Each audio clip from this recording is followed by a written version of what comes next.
አክብሮታዊ ሰላምታችን በያላችሁበት የምድር ዳርቻ ሁሉ ይድረሳችሁ እያልን የመጋቢት 20 ቀን 2018 ዓ.ም የከሰዓት በኋላ የሰዓቱን ዜናዎች ርዕሶቹን አስቀድመን እናስተዋውቃችኋለን።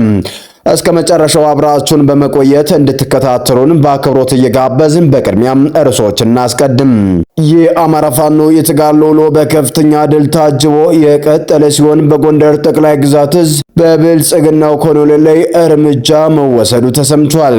በወሎ ቤተ አማራና በሸዋ ጠቅላይ ግዛቶች ፋኖ ታላላቅ ተጋድሎዎችም አድርጓል። በአራቱ የአማራ ግዛቶች የተካሄዱትን ተጋድሎዎችና ድላቸውን የሚመለከተውን መረጃም በቀዳሚነትም እናስደምጣችኋለን። የብልጽግናው ሰራዊት አዛዦች በየጊዜው የሚያደርጉትን የውጊያ ዕቅድና አፈጻጽም ግምገማ አስመልክቶ ሰበር መረጃም ወጥቷል። አነጋጋሪ የተባለውና ከእስካሁኖቹ ግምገማዎች የተለየ በጀነራሎቹ ግምገማ በዋናነት የፋኖ ድክመቶችም የተመለከቱ ሆነዋል። ሊደመጡ የሚገባቸውን ነጥቦች የተነሱባቸውን የግምገማ መረጃዎችም በዜናችን አሰናድተነዋል፣ ይቀርብላችኋል። የብልጽግናው ስርዓት እጁን ቀፍድዶ ያሰረው የነዳጅ ጉዳይ ሌላ ምዕራፍ ተሻግሯል። በዚህ ከቀጠለ ሌሎች ከባድ ውሳኔዎችም ሊወስን ይችላል። የኢትዮጵያ ዕጣ ፈንታም እንደ ኩባ ይሆናል ሲሉ የሚናገሩት የብልጽግናው ሹም በዚህ ጉዳይ ላይ የገሞራ ሚዲያ ያጋለጡትን መረጃም በዝርዝር እናስደምጣችኋለን። ህወሓት በራያ አላማጣ የገጠመው ተቃውሞ ምክንያት ምንድነው? ህወሓት የክልሉን ወሰን አልፎ በሰሜን ወሎ ዞን መስፈሩን አስመልክቶ ከፋኖም ሆነ ከአማራ ማህበር የታየው ዝምታ በርካቶችን እንዳስገረመም ቀጥሏል። እነዚህንና ሌሎች በርከት ያሉ ለሰዓቱ የተመረጡ መረጃዎችን አሰባስበን ያሰናዳነውን መረጃም ወደ እናንተ ማድረስ እንጀምራለን። በድጋሚ እስከ መጨረሻው አብራችሁን በመቆየት እንድትከታተሉን በአክብሮት እየጋበዝን በቀጥታ ወደ ዝርዝር ዘገባዎች እናልፋለን። ኮሎኔሉ እርምጃ ተወሰደበት። የብልጽግናው ሰራዊት ከአማራ ፋኖ ጋር በሚያደርገው ጦርነት የ55ኛ ክፍለ ጦር ዋና አዛዥ የሆነው ኮሎኔል በቀለ እርምጃ እንደተወሰደባቸውም ታውቋል። በብልጽግናው ኮሎኔል ላይ እርምጃ የወሰደባቸው የአማራ ፋኖ ብሔራዊ ንቅናቄ ደጃዝማች በላይ ዘለቀ ደጃዝማች 4ኛ ኮር ነው። የብልጽግናው ስርዓት ከፍተኛ ወታደራዊ ዘመቻ በከፈተበት የጎንደር ቀጠና የማዕከላዊ አርማጭሆ ወረዳ መቀመጫን ማሰሮ ደንብን መልሶ ለመቆጣጠር ከፍተኛ ኃይል ይዞ ውጊያ መክፈቱ ይታወቃል። አንድ ኦራል፣ አንድ ፓትሮልና ከፍተኛ ቁጥር ያለው የነፍስ ወከፍና የቡድን መሳሪያውን በፋኖ የተመታበት የብልጽግናው ጦር አንድ የጦር አዛዥን በፋኖ ቁጥጥር ስር እንደዋለበትም በትናንቱ ዘገባችን ማቅረባችን አይዘነጋም። ዛሬ በተደረገው ውጊያ ደግሞ በ323 አጅቦ የገባውን ጦር እየመሩ የነበሩት የ53ኛ ክፍለ ጦር ዋና አዛዡ በፋኖ እርምጃም ተወስዶባቸዋል። የኮሎኔሉ መገደል ከፍተኛ ብስጭት ውስጥ ያስገባው የብልጽግናው ሰራዊት በማሰሮ ደንብ ከተማ ከፍተኛ የከባድ መሳሪያ ድብደባ መፈጸሙን የአካባቢው ነዋሪዎችም ተናግረዋል። በዘፈቀደ በሚያስወነጭፈው የከባድ መሳሪያ ድብደባም በርካታ ንጹሃን ሲገደሉ ከፍተኛ መጠን ያለው የህዝብ ንብረትም መውደሙ ተሰምቷል። ይህ በእንዲህ እንዳለ የአማራ ፋኖ ብሔራዊ ንቅናቄ አጼ ምኒልክ 34ኛ ክፍለ ጦር በዋሮ ሜዳ ባደረገው ተጋድሎ በብልጽግናው ሰራዊት ላይ ከፍተኛ ኪሳራ ማድረሱን የኮሮ ሚዲያና ኮሚኒኬሽን ክፍል አስታውቋል። ዛሬ መጋቢት 20 ቀን 2018 ዓ.ም ከንጋቱ 11 ሰዓት የጀመረው ውጊያ ጋዞ ወረዳ ዋሮ ሜዳ ላይ ከፍተኛ ቁጥር ይዞ የገባውን የብልጽግና ሰራዊት በፋኖ በደረሰበት ብርቱ ምት በሶስት አምቡላንስ ሙትና ቁስለኛ ሰራዊቱን ለማመላለስም መገደዱን የኮሮ ሚዲያና ኮሚኒኬሽን ክፍልም ለሚዲያችንም አስታውቋል። በሌላ ዜና በሸዋ ጠቅላይ ግዛት እዝ የአማራ ፋኖ ብሔራዊ ንቅናቄ ሸዋ ጠቅላይ ግዛት እዝ መሐመድ ቢሆነኝ ኮር ጣይቱ ክፍለ ጦር አንኮበር ላይ ድል ተቀዳጅቷል። በአንኮበር ወረዳ ደረፎ መገንጠያ ላይ በተካሄደው ውጊያ በጣይቱ ክፍለ ጦር ቃኞች በተሰነዘረ ድንገተኛ ጥቃት የብልጽግናውን ሰራዊት ከፍተኛ ጉዳትም ደርሶበታል። የብልጽግናውን ሰራዊት እንቅስቃሴ ሲከታተሉ የነበሩ የጣይቱ ክፍለ ጦር ቃኞች ገዢ ቦታ በመያዝ በፈጸሙት ጥቃትም ለአምሮ ጥላውን የተባለችን የሚሊሻ አባልና ጠርናፊ ጨምሮ 10 የባንዳ ሚሊሻ አድማ በታኝ አባላት እርምጃም ተወስዶባቸዋል። በርካቶች ደግሞ ቆስለው ወደ አንኮበር መወሰዳቸው ተሰምቷል። በጥቃቱ በተደናገጠውና ተጨማሪ ኃይል ይዞ ወደ ስፍራው የተንቀሳቀሰው የብልጽግናው ሰራዊት ደረፉ መገንጠያ መግባት እንዳይችል ሆኖም በፋኖ ብርቱ ምት ተመቶም ተመልሷል። በቆቦ ከተማ በመከላከያና በሚሊሻ አባላት መካከል በተቀሰቀሰ ግጭት አንድ የሚሊሻ አባል መገደሉን ተከትሎ ውጥረቱ አይሏል። የሟቹ ሚሊሻ ባለቤትም ጨምሮ የቆሰሉ ሚሊሻ አባላት ከበላይ አመራር በመጣ ትዕዛዝ በሚልም ሕክምና እንዳያገኙ መከልከላቸው ከፍተኛ ቁጣን ቀስቅሷል። ይህንን ግፍ የተመለከቱ በርካታ የሚሊሻ አባላትም ከነሙሉ ትጥቃቸው ፋኖን ለመቀላቀል ወደ ጫካ መግባታቸውም ታውቋል። ይህ በእንዲህ እንዳለ በዲፕሎማሲው ረገድ የአማራ ፋኖ ብሔራዊ ንቅናቄ አፋብን ሊቀመንበር አርበኛ ዘመነ ካሴ የቀድሞ የታንዛኒያ ፕሬዝዳንት ጃክዋ ኪክዌቲ በአፍሪካ ህብረት ኮሚሽን ለተሰጣቸው ከፍተኛ ኃላፊነት የደስታ መግለጫም ልከዋል።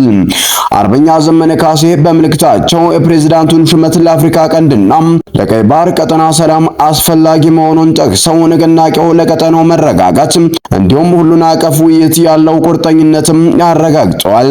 ይህም የአማራ ፋኖ ለቀጠናው ተግዳሮቶች ተግባራዊ መፍትሄዎችን ለማራመድና ከአህጉራዊ አገሮች ጋር በትብብር ለመስራት ያለው ዝግጁነትን የሚያሳይ መሆኑን ተመላክቷል።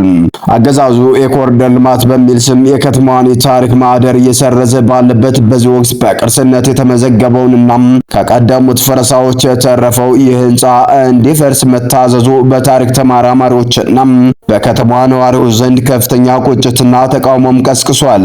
ከአዲስ አበባ ከተማ አስተዳደር በተገኘ መረጃ በፒያሳ እምብርት ላይ የሚገኘውና ከ90 ዓመት በላይ ዕድሜ ያስቆጠረው ሲኒማ ኢምፒር ያለበት ህንፃ እንዲፈርስ የመጨረሻ ውሳኔም ተላልፎበታል። ይህ ህንፃ በ1930ዎቹ መጀመሪያ በጣሊያን ወረራ ወቅት የተገነባና የኢትዮጵያ ኪነ ጥበብና የሲኒማ ታሪክ በውስጡ አዝሎ የቆየም ብቸኛ ቅርስ መሆኑም ተሰምቷል። ሲኒማ ኢምፒር በቅርስ ጥበቃ ባለስልጣናት መረጃ አንድ ተሰጥቶት በቅርስነት የተመዘገበ ቢሆንም የአሁኑ አገዛዝ ግን ለታሪክና ለቅርስ ካለው ግዴለሽነት የተነሳ ህንፃው እንዲፈርስም መወሰኑም ታውቋል። ህንፃው የፒያሳን ጥንታዊ ህንፃ ጥበብ ጠብቆ ከቆየና ከቅርብ ጊዜ የጅምላ ፈረሳ ተርፎ ከነበሩ ጥቂት ምልክቶችም አንዱም ነበር።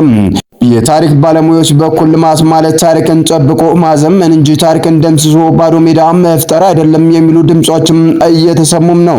በተለይም በፒያሳ አካባቢ ቀደም ሲል የነበሩ በርካታ ታሪካዊ ቤቶችና የንግድ ተቋማት በግድየለሽነት መፍረሳቸው የሚታወስ ሲሆን አሁን ደግሞ የኪነ ጥበብ መዲና የሆነው አምፒርም ተራውም ደርሷል። የከተማ ነዋሪዎችም የልጅነት ትዝታችንና የከተማ መታወቂያ የሆነው ህንፃ መፍረስ የለበትም በማለት በህዝብ መድረኮችና በማህበራዊ ሚዲያም ስጋታቸውን እየገለጹም ይገኛሉ። ይሁን እንጂ አገዛዙ የባለሙያዎችን ምክርና የህዝብን አቤቱታ ወደ ጎን በመተው የከተማዋን የታሪክ አሻራዎች የማጥፋት ዘመቻውን አጠናክሮ መቀጠሉንም የገሞራ ሚዲያ የዜና ምንጮችም አረጋግጠዋል። በተያዘም ሰራዊት ፍቅሬ፣ ዳንኤል ተገኝና ሰለሞን ቦጋለን ጨምሮ 7 ታዋቂ ሰዎች የማጭበርበር ወንጀል ፈጽመዋል በሚል ክስ ተመሰረተባቸው። ፌዴራል ፖሊስ የተሰኘው የአገዛዙ የጸጥታ ተቋም ፊንቴክ በተባለና የብዙዎችን ገንዘብ ባጭበረበረው ተቋም ላይ እንዲሁም ተቋሙን በተጋነነ ማስታወቂያ አስተዋውቋቸዋል ባላቸው አርቲስቶች ላይ ክስ መመስረቱንም አስታውቋል። እያንዳንዱ አርቲስቶችም አሁን ባለው የገበያ ዋጋ 8 ሚሊዮን ብር የሚያወጣ የዋይድ ሶንግ ፕላስ የመኪና ስጦታ ተቀብሏል ብለዋል። ክሱም የ1.7 ቢሊዮን ብር ማጭበርበር የተፈጸመበት ነው ሲል ነው የገለጸው። ፌዴራል ፖሊስ ፊንቴክ ኢንቨስትመንት ድርጅትና ግብረ አበሮቹ ላይ ይፈጽመውታል ባለው ከፍተኛ የገንዘብ ማጭበርበር ምርመራም አጠናቆ ክስ መመስረቱንም አስታውቋል። ተጠርጣሪዎቹም ዳንኤል ዮሐንስና ግርማይ ገብረ ሚካኤል ታዋቂ ግለሰቦችን በመጠቀም ከአዲሱ 200 በላይ ዜጎች 1.7 ቢሊዮን ብር ጉዳትም አድርሰዋል ተብሏል። ተጠርጣሪዎቹም የቻይናው ቢዋይድ ካምፓኒ ወኪል ነን በማለትና በ90 ቀናት ውስጥ ኤሌክትሮኒክስ መኪና ባለቤት እናደርጋቸዋለን በሚል የሐሰት ተስፋ ከእያንዳንዱ ተጎጂ 1.3 ሚሊዮን ብር በላይ ተቀብለዋል ይላል። እውቅናቸውን በመጠቀም ድርጅቱን ሲያስተዋውቁ የነበሩ አርቲስቶችም ሰለሞን ቦጋለ፣ ሰራዊት ፍቅሬ፣ ዳንኤል ተገኝ፣ አብርሃም ግዛው፣ ይገረም ደጀኔ፣ መንሱር ጀማልና ካሊድ ናስር በቁጥጥር ስር ፍርድ ቤትም ቀርበዋል። ግለሰቦቹ ለእያንዳንዳቸው 8 ሚሊዮን ብር የሚያወጡ ዘመናዊ መኪኖችን በስጦታ በመቀበል ወንጀሉንም አሳልጠዋል ተብለው ተጠርጥረዋል። አንደኛው ተጠርጣሪ ዳንኤል ዮሐንስ በማረቢያ ቤት ሆኖ ጉዳዩን እየተከታተለ ሲሆን ግርማይ ገብረ ሚካኤል የተባለው ግለሰብ ግን በክትትል ላይ ይገኛል። ግርማይ በ2010 ዓለም ዋንጫ ወቅት አስካሎካን በተባለ ድርጅት ተመሳሳይ ወንጀል ፈጽሞ እንደነበረም ፖሊስም አስታውቋል። ፖሊስ ጉዳዩን በ19 የተለያዩ ወንጀል አይነቶችና በገንዘብ ማጠብ ወንጀል መዝግቦ ለአቃቤ ሕግ መላኩንም ገልጿል። በብልጽግናው አገዛዝ ዘመን ሌብነትና ዝርፊያ እንደ ተራ ነገር የሚታይ ሲሆን ከዚህ ቀደም ለብልጽግና ቅርበት ያላቸው ሰዎች በሕግ ተከልለው ተመሳሳይ ዘረፋዎችን ሲፈጽሙም ታይቷል። ከገቢዎች መስሪያ ቤት ጀምሮ ማዳበሪያና ነዳጅ ነክ ጉዳዮችን ያገኘውን ሁሉ የማይዘርፍ የብልጽግና ሰው የለም። የመካከለኛው ምስራቅ የጦርነት ነበልባል ወደማይመለስበት ምዕራፍ የተሸጋገረ መሆኑ ሲነገር የደቀቀው ኢትዮጵያን ኢኮኖሚ የችግር አዙሪት ውስጥ ከቶታል ተባለም። የየመን ሁቲ አማጽያን በኢራን ላይ የሚሰነዘር ማንኛውም ጥቃት ካልቆመ ወደ ቀጥታ ጦርነት እንደሚገቡና እስራኤልን እንደሚቀጡም ካስጠነቀቁ ከጥቂት ሰዓታት በኋላ ከየመን አቅጣጫ የተወነጨፈና እጅግ ዘመናዊ የተባለ ሚሳኤል ወደ እስራኤል መተኮሱን የእስራኤል መከላከያ ሰራዊት በይፋም አረጋግጧል። የወታደራዊ ግጭት የዓለምን የነዳጅ መስመር ስጋት ላይ የጣለ ሲሆን በተለይም ቀድሞም የተተኮሰውን የኢትዮጵያን ኢኮኖሚ ቀውስ ይበልጥም አበብሶታል ተብሏል። የእስራኤል የአየር መከላከያ ስርዓቶች ከየመን አቅጣጫ የተተኮሰው ሚሳኤል በአየር ላይ ለማክሸፍ ከፍተኛ ርብርብ እያደረጉ መሆኑን የገለጸው የእስራኤል ጦር በመላው ሀገሪቱ የሳይረን ድምፅ እንዲሰማና ህዝቡ ወደ መከላከያ መጠለያዎች እንዲገባም ትዕዛዝም አስተላልፈዋል። ሁቲዎች ወደ ጦርነቱ በቀጥታ ለመግባት በእንቅስቃሴ ላይ ጣታችን አሳርፈናል ሲሉም በሰጡት መግለጫ መሰረት ጥቃቱ የታቀደና የተቀናጀ መሆኑን ታውቋል። ከዚህም በተጨማሪ ሁቲዎች ዓለምን የነዳጅ አቅርቦት 25 በመቶ የሚሸፍነውን ሰርጥ ሙሉ በሙሉ በመዝጋት ዓለም አቀፍ የንግድ መርከቦችን ለማስተጓጎል መዛታቸውን በዓለም አቀፍ የነዳጅ ገበያ ላይ ድንጋጤንም ፈጥሯል። ይህ በመካከለኛው ምስራቅ የተቀሰቀሰው ጦርነት ማዕበል የኢትዮጵያ ደካማ የሎጂስቲክና የኢነርጂ መሰረተ ልማት አፍጥጦ እንዲወጣም አድርጎታል። ይሁን እንጂ አሁን ላይ በኢትዮጵያ የሚታይ የነዳጅ እጥረት ቀውስ መንስኤው የሩቅ ሀገር ጦርነት ብቻ ሳይሆን በሀገር ውስጥ ያለው የሙስናና የአመራር ቀውስ ውጤት መሆኑንም መረጃው አመላክቷል። አገዛዙ የራሱን ቤት ሳያጸዳ ከጥቁር ገበያ አልተርፍ የሚያብሱ በሙስና የጠገቡ ከፍተኛ ውሳኔ ሰጪዎች ሳይቆጣጠር የቀረበውን የነዳጅ እጥረት ምክንያት ህዝቡን ለከፋ እንግልትም ዳርጎታል። በአሁኑ ወቅት ከጎንደር እስከ ጅማ፣ ከአምቦ እስከ ሐዋሳ፣ ከቢሾፍቱ እስከ መቀሌ ባሉ ከተሞች የነዳጅ ለምሮሮች በከፍተኛ ሁኔታ እየተሰሙም ይገኛሉ።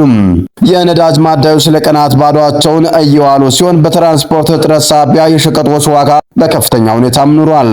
አንድ ስማቸው እንዳይጠቀስ የፈለጉ የኢኮኖሚ ታዛቢ እንደገለጹት ኢትዮጵያ ልትቆጣጠረው በማትችለው የሩቅ ሀገር ጦርነትና እስካሁን ልትሸፍነው ባልቻለችው የሀገር ውስጥ የሙስና መረብ መገናኛ ላይ ቆማለችም ሲሉም ተናግረዋል። አገዛዙ የነዳጅ እጥረቱን እንደ ፖለቲካዊ መሳሪያ እየተጠቀመበት ነው የሚሉም ወቀሳዎችም እየበረቱ ወጥተዋል።